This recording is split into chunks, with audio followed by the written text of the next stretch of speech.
Hey guys, how's it going? Welcome to Evening Devotion. I tell you what, when you've had sleep deprivation as long as I have, and you get even a somewhat decent night's sleep, it makes a big difference. That's always been my issue since, well, actually, it was about since about 2008, but it really got bad in 2010. 2008 was because of a shoulder injury in basic, and in 2010 it was combat, and it's been like that ever since. I just cannot get sleep. But it has been amazing when you can just get a little bit of good sleep. There's no outside noises. Evidently last night it was quiet in the house. There's no interruptions, and yeah, it's nice. It's a big difference. Um, it just we don't realize how important it is for our bodies to get restorative sleep until we lose it, especially when it's been a long time that we've lost it. So I'm going on 24 years, or not 24, 14 years of major sleep deprivation. I'm talking major. I'm talking to the point of hallucinations, body malfunctions, like to the point where my command was like, you got to go to sleep. And they were giving me stuff to make me go to sleep. It was bad. It's nice. It's wonderful. And thank you guys for your comments about that. I mean, I'm not the only one that suffers through this. There's a lot of people that suffer through insomnia from some outside force, outside stimuli, or outside situation. And when you lose sleep, everybody else who loses sleep knows exactly what you're going through and what you're talking about. Nights just laying there staring at the ceiling. Nights where you can't get comfortable, got to get up and down. Nights where you remember this, remember that, trying to remember about this, all these thoughts, all these things, all this stuff I have to do started going through my head. And in the case of combat, old memories that you don't want to relive. Yeah, getting a good night's sleep really helps. Helps your body work better and helps your mind work better. So let's get into tonight's devotion. Colossians 3:24, ye serve the Lord Christ. The whole verse says, knowing that from the Lord you will receive the reward of the inheritance, for you serve the Lord Christ. Now, let's go up here. Rules for a Christian household. So this is going to be some interesting context here. What's also interesting, he's giving a warning in the end of this. Verse 18, wives, submit to your own husbands, as is fitting in the Lord. Now, that's not submit as in you being a slave. A lot of people misunderstand that. That's not submit as you being a slave. The husband is the authority of the household. The wife is the next in line. It's like in a wolf pack. You look at a wolf pack, and there's an alpha, and then there's, I don't know if you call her the beta or what she is, but there's the alpha, the male wolf, and then whoever his mate is the next. So when he's out, if he goes out with some of the other dogs to go hunting or whatever, she's the next in charge. Same in a pride of lions. The lion, he's the head honcho, but the females are the next ones down the line. They police everything. And it's just in nature, it's the way it works. In the hierarchy of gorillas, it's the way it works. And you see that everywhere. It's like that here too.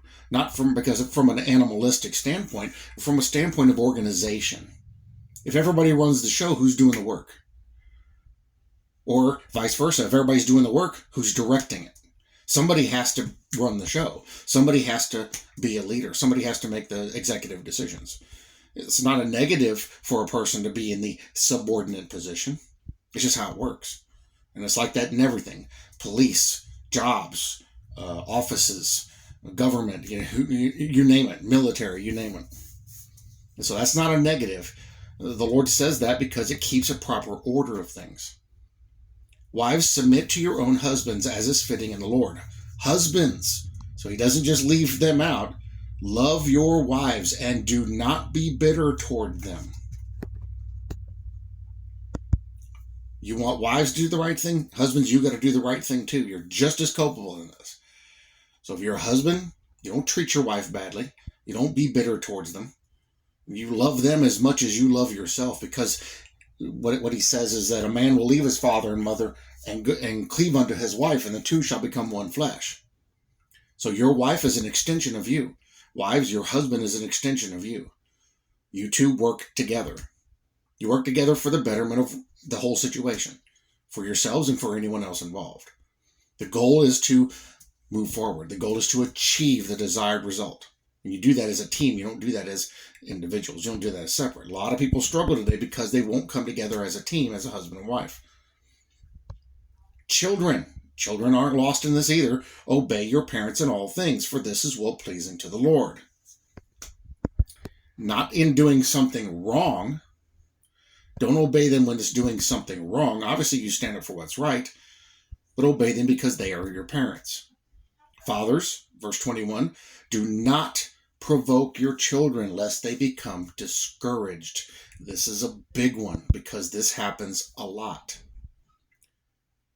Elsewhere in the Bible, I don't know if it's in Proverbs or what it is, but it says for parents not to drive their children to wrath. Because a lot of people want to say, well, honor your mother and father. Don't drive your children to wrath either. And a lot of mother and fathers do that. They treat their kids like garbage. Fathers, don't provoke your children lest they become discouraged. And that's easy to do. I've been on the receiving end of that several times in my life. Happens. But the Lord's brought me to a different place now. I don't let that stuff bring me down anymore because I don't want it to bring me down. I'm going to do what he said. Verse 22, bondservants, obey in all things your masters according to the flesh. So whatever things are involved as far as fleshly pursuits go or fleshly instances go, you obey those things. That's your master. Not with eye service as men pleasers. Don't do it because you're just trying to make them happy, but in sincerity of heart, fearing God. You do it because he's your master. He runs the show. There are places today, a lot of people will say, well, this doesn't apply now. There are places today where this is a thing. It happens in Israel. It happens in the Middle East, everywhere. Other countries where people will sell themselves into servitude in order to pay off a debt. It's very common. But there are also slaves, people that are actually slaves in other countries. There are still Irish that are slaves today. Yeah. There's still Africans that are slaves today. Yeah. Still out there. Go out to the Barbary Coast. There's a lot of slaves out there.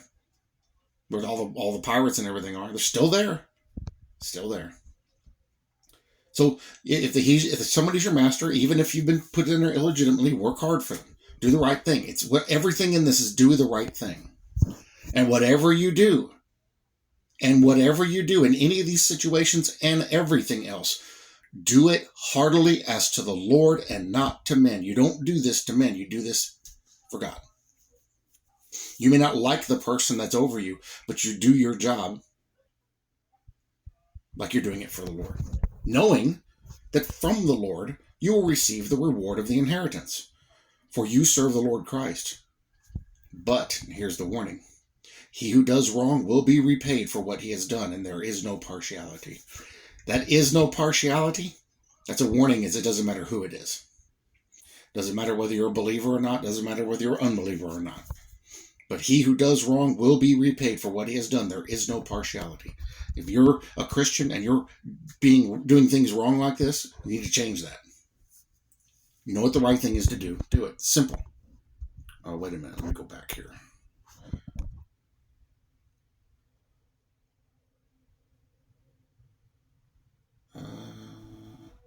Okay, masters, give your bondservants what is just and fair, knowing that you also have a master in heaven. So if you're in the leadership position, you don't hold it over their heads, which happens a lot today. But if you're put in a position over people, you have a duty to do right by those people. And that applies to government, that applies to police, that applies to military, that applies to everybody. To what choice order of officials was this word spoken? To kings who proudly boast a right divine? No. Too often do they serve themselves or Satan and forget the God whose sufferance permits them to wear their mimic majesty for their little hour. All people that are in the positions they're in are there because the Lord put them there. Now, a lot of people will say, how is that possible? Look at how terrible some of these police officers are. Look how terrible some of these government officials are. Look how terrible these world leaders are. Why would God do that? He put them there for a reason. We may not understand what that reason is, but he put them there. And we have instance after instance in the Old Testament where God's saying, I'm going to put you in charge. You're going to do these things this way, but I'm going to use that for their good. Pharaoh, you don't believe? I'm going to use you to punish my people. You're going to serve me whether you even realize it or not. These people are in these positions on purpose, but they can't ever boast in themselves like they attained it. The Lord did that, and it's a very interesting thing when you remind somebody of that, that's in a position of authority, and you tell them, the Lord put you in this position. You're here because of Him. I want to think about that, what that means, and what duty you have concerning that. But there's a lot of people that put themselves in very high, look what I achieved. But you didn't do that. The Lord put you there. And so it's even more on those that find themselves in those positions to be more. When I was in a leadership position in the military, and even when I gave up my promotable status to get another job working on helicopters, which is what I've always wanted to do. When rear detachment came, because they wouldn't let me go to Afghanistan, our staff sergeant, who was our platoon sergeant, and the next one down, which is the subordinate, the E5, they disappeared for a couple of weeks. And so I had to run everything because I was the senior most specialist. I had to run everything. And then I started going to meetings, and then first sergeant and the commander got really upset, and they're like, what's been going on? Well, here's what's been going on. But I ran the show. I ran the snow crew. We get there at 4 a.m, plow all the parking lots and roads and get everything cleared up on the airfield. And then I ran all the crews for cleanup and for details and had everything organized. I did everything because that's what I was supposed to do. In that position, you don't hold that over somebody's head like some of the other specialists would try to do. They would say, I don't have to listen to you. We're the same rank. No, I'm in a position of higher rank than you are. And since I'm the platoon sergeant, the acting platoon sergeant, my specialist rank does not equal your specialist rank because I'm holding a higher position than you are. So since I'm running the show, this is what you're going to go do. There's no questions about it. You got a problem? We can go talk to first sergeant, and the first sergeant will tell him he's exactly right. That's what you're supposed to do. He's the leader. He's your acting staff sergeant. There's a lot of people that they have a problem with that. If you're in a position like that, you do the right thing. I have to do the right thing by all those men. They are under my care and control. When I was a supervisor at Motorola, before it became whatever it is now down there across town, and I had like 176 people under me. I was watching 4 different departments and operating by the people. I had to do right by those people. That was my duty as somebody in some type of leadership position. And this is what we're told to do. You don't just fake it or pretend or hold it over somebody else because you think you've achieved something, because you can lose that real fast, as a lot of guys in the military found out. They had guys getting their rank taken away because they abused it.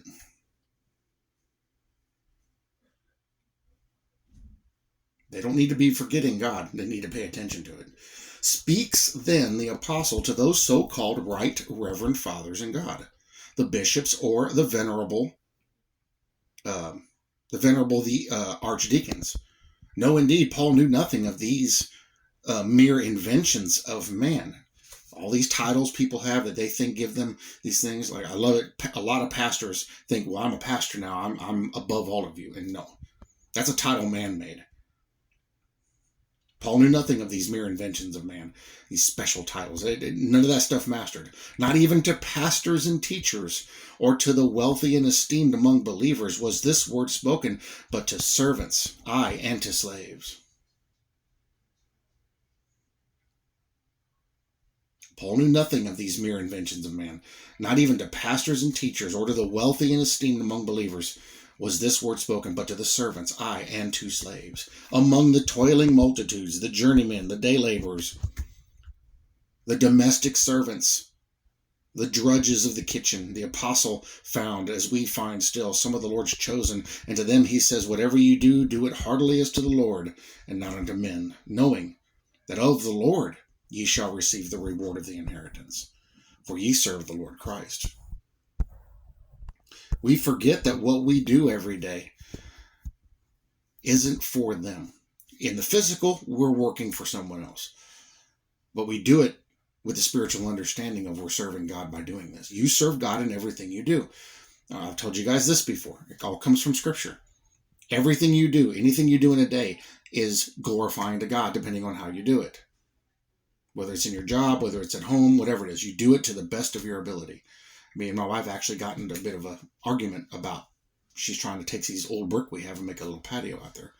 And she kept trying to cut me off about how we were going to put some things together. Well, I know how to do this stuff because I was a bricklayer's apprentice for a little while. So I snapped at her and I was like, why do you keep contradicting me over this? You have no idea what you're doing. I do, because I've done it.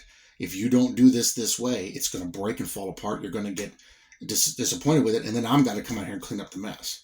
How about we do it the right way so that we don't have a problem? If you do it the right way, you don't have problems.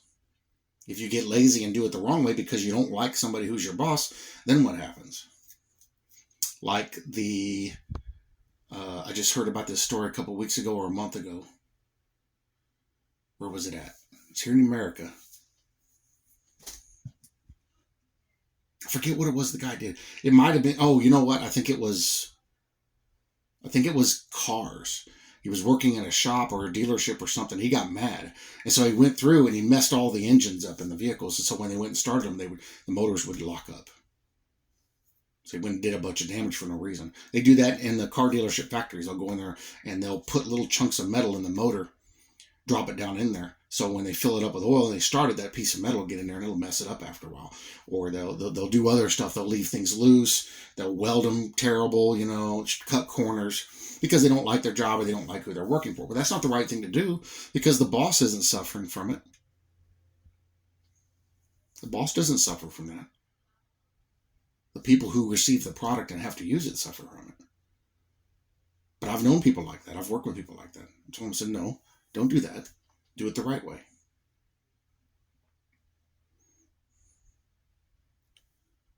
Even if we don't like who we work for, even if we don't like what's going on, even if we don't like who's over us, we still have to do the right thing. This saying ennobles the weary routine of earthly employments and sheds a halo around the most humble occupations. To wash feet may be servile, but to wash his feet is royal work. To unloose the shoe latchet is poor employ, but to unloose the great master's shoe is a princely privilege. See the point he's trying to make? If I work for Chrysler and I'm building a car and I get tired of everything going on and how people are treating me and my bosses and all that, and I go in there and I start messing stuff up and leaving stuff loose and messing that car up, would I do that for Christ if he was the one running the factory? And that was going to be his car, his personal car? Of course not. The shop, the barn, the scullery, and the smithy become temples when men and women do all to the glory of God. You remember what I told you before? There's some new people on the channel today. We're actually like one shy, we might already be there now, of 2,300 subscribers, 2,300 members of our family. See, so all you new people, I said before, it's something as simple as if you're going down the highway and you're doing the speed limit and everybody else is blowing past you. You glorify God by doing the speed limit, by doing the right thing, by following the laws of the land. You glorify God in doing so. You glorify God by not parking. I have some people I know that love to take they have a friend that's handicapped and they'll say, here, you take the handicap placard, you can use it. And even if though they're not handicapped, they'll use it even if the person isn't in the car. That's illegal. Pretty hefty ticket. They'll use it anyway. I refuse to. I said, nope, I'll walk.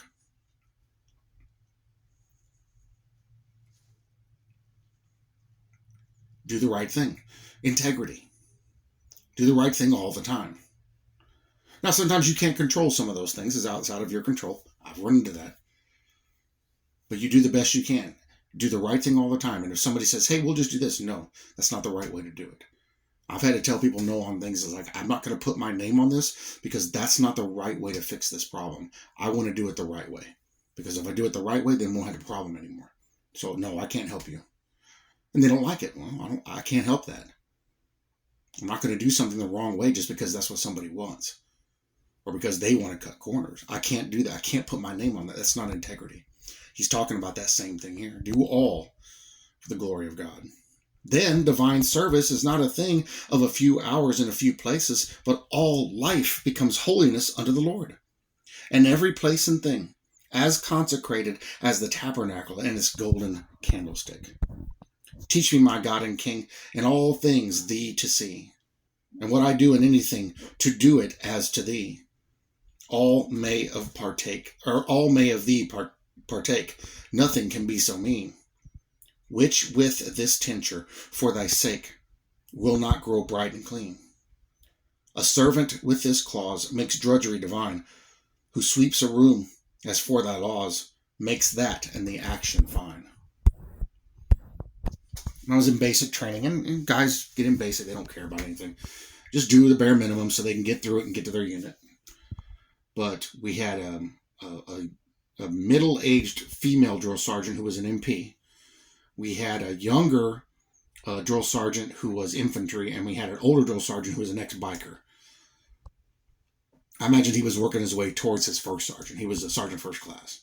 And they were all actually really cool. They were very good instructors, and they took care of us, and they understood, they saw how we were getting motivated by how they were pushing us. And we were actually one of the best cycles they had ever had. Well, that drill sergeant Kling, had said one time, we were in blue phase. You start out in one phase. It's red, white, and blue. You start out in one phase and go to the other.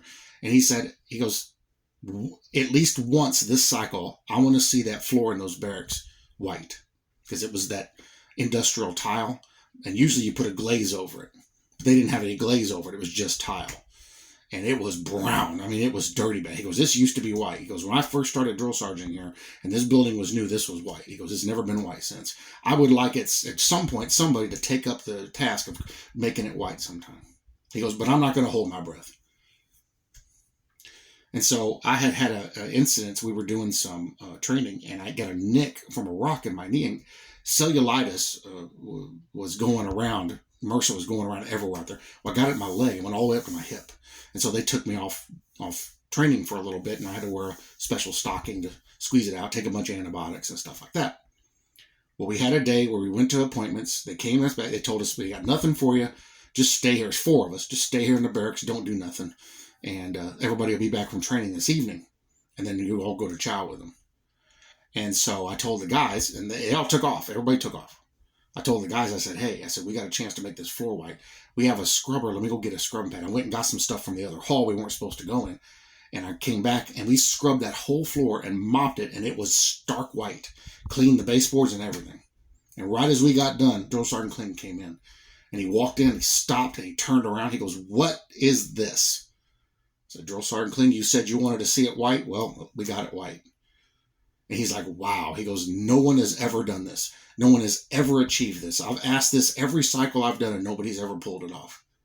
He goes, that's white. He goes, that's cleaner than the first time I saw it. He goes, unfortunately, I said, if you have some finish for a sergeant, I'll finish it. And then, it'll be easier to keep and maintain. He goes, no, they won't let us do that. He goes, there's some floating around, but they won't let us do it. And it'll take too long to dry anyway. And he said, well, unfortunately, it looks good now. But when they get back from training, because they've been out in the mud all day, it's going to be ruined. I kid you not. That floor was almost the same color that it was before I cleaned it. When they got back from training and came running, everybody was filthy. And me and Drill Sergeant Kling were talking later on that evening, and he said, that floor looked really good when you had it cleaned up earlier. He goes, I said, yeah, now look at it. That looks terrible. He goes, well, at least we got to see it nice for once. And I said, yeah. And it was kind of funny because I actually earned a little bit of respect from him by doing that, by pulling that off. But that's one of the things that I'm talking about, is that even though that wasn't actually my duty, it was something we were all supposed to work towards as a group, and they wouldn't do it. The right thing to do was to step up and take care of business. When we got done with our 20K ruck march, and we went up Fort Knox has like the most horrendous hills, so steep that when you're walking up them, you can reach in front of you and touch the road, because they're so steep. Vehicles have a problem climbing these roads. And we got back from that, and it was all day, all night, ended up going all night. And they said, y'all go get cleaned up, change your PTs, put your gear away, and go to sleep so you can recuperate. Well, the right thing to do would be to follow orders, but we also had a lot of cleaning to do, and I wanted to get a jump on it, so I started my laundry. And Drill Sergeant Clean came in there. He goes, what are you doing? I'm just knocking out some laundry before everybody else gets in here, so my gear is ready and my uniforms are ready for tomorrow. He said, all right. He goes, when you get it done, he goes, that's good. When you get done, get some sleep. And Just doing the right thing, going and cleaning things that don't need to be cleaned. And Fort Drum, I already knew what needed to be done, going and doing it before anybody asked, and I was commended for that. And it wasn't like I was looking for that. I just knew it needed to be done. Fixing things on your cars that need to be fixed. I fight with people every day about this. Constant issue. I know this and this and this need to be fixed. The vehicle is running okay and is usable, but I know if I don't fix those eventually, it's going to cause more problems. And I'm in a constant fight with people around me to be able to go and do the things that I need to do. I'm held back by that. So I don't make a big deal about it because that's the right thing to do. Don't make a big issue about it. Do the best you can when you can. And that's everything in life, guys. I'm just telling you these stories because I like to use myself as an example versus other people. But that's everything in life. Making dinner, sweeping the floor. It would kill you, especially those of y'all who pride yourself on a clean house. Some of the times I've seen where people sweep and they barely even get anything. Picking up after yourself. Cleaning the bathroom. I, to this day, cannot get anybody to clean a bathroom the way I clean it. I wipe everything down. I mean, it is sparkling clean when I'm done with it. I can't get anybody else to even come close to it. In your job, in your car, at the store, at the drive-in or the drive-through, at a restaurant, you name it. And I see people all the time, just because they are in some place where they've got a bunch of servants, that they just make a mess. I mean, I saw a group of people leave a table next to us, and I think there was more food under the table than what they actually consumed. I kid you not. It was like there was a ring right around where the table was, and just like they just threw it on the floor. It was everywhere. They had to move the table. There was so much food under there, they had to move the table just to get the food out. It was that bad. I couldn't believe it. At a convenience store, I see people get a soda and leave a big mess that splashes everywhere because they're trying to fill it to the very top. They don't even take a napkin and wipe off what they spilled. They don't even pick up the trash off the floor. At Fort Hood, I started a campaign, and the Sergeant Major was going to try to enact it as a standing rule because people had been telling him that I've been out there trying to, pushing to pick up trash, because they would tell us, pick up trash when you see it. I said, Sergeant Major, I'd like to make it a rule that everybody picks up one piece of trash a day, at least one, and takes it and shows it to their sergeant. If we all do that every day, we won't have trash on Fort Hood anymore. It'll be clean. And he tried to get it as a rule, and they wouldn't do a memo on it. But he goes, I like the way you think. I was like, it's all our responsibility because it's all our trash. And just little stuff like that. Do the right thing. Even when no one is looking. Do the right thing. Even when no one's paying attention. Even when you're not going to get any accolades for it, or anybody's going to pat you on the back for it, anything like that. I can't tell you, right at the end of my med board when I was in HHT and everybody was gone. I mean, the building was empty. You could go in, but nobody was there. And I would clean the restrooms, sweep the floors, mop everything, clean up around the building. Everybody else was off doing their own thing. I'd mow the grass, weed eat, blow everything off around the quad, which was the barracks building. Just you name it, if I was on detail doing guard duty or fire watch, and I would go in there and clean up everything, clean up the common areas, make sure everything was the way it was supposed to be, when almost nobody else would do it. Do the right thing all the time. If you know what that is to do, do it. Police officer tells you, hey, go get further away from what we're doing here. Okay. Hey, pull over to the side. Okay. Hey, show me your driver's license and your insurance. Okay. When you're in a place where, like people love to go into Walmart and they love to, it's a public building. It's a public business. No, it's not. It's a private business. It's a privately owned piece of property. You can't do what you want there. Do the right thing. They won't do it. People will not do it. They refuse to do it. That is one of the markers of us as Christians, is that, and I love Pastor Alistair Begg was talking about this in this recent video series he's doing about Demetrius and the combination of Demetrius. And he's talking about how they call us do-gooders. He goes, when did that become a bad thing, being a do-gooder? Or the term that was used a lot when I was younger was goody two-shoes. What's wrong with being a do-gooder? What's wrong with doing the right thing? What's wrong with going out of your way to do the right thing? This is what he's talking about here. Ye serve the Lord Christ. in everything you do in this life. So if that's the case, do everything as if you're doing it for Jesus Christ himself. Because I will remind you guys again, what did Jesus say at the sheep and goat judgment? What did he tell them? Now, the sheep and goat judgment doesn't apply to us, technically. But what did he tell them?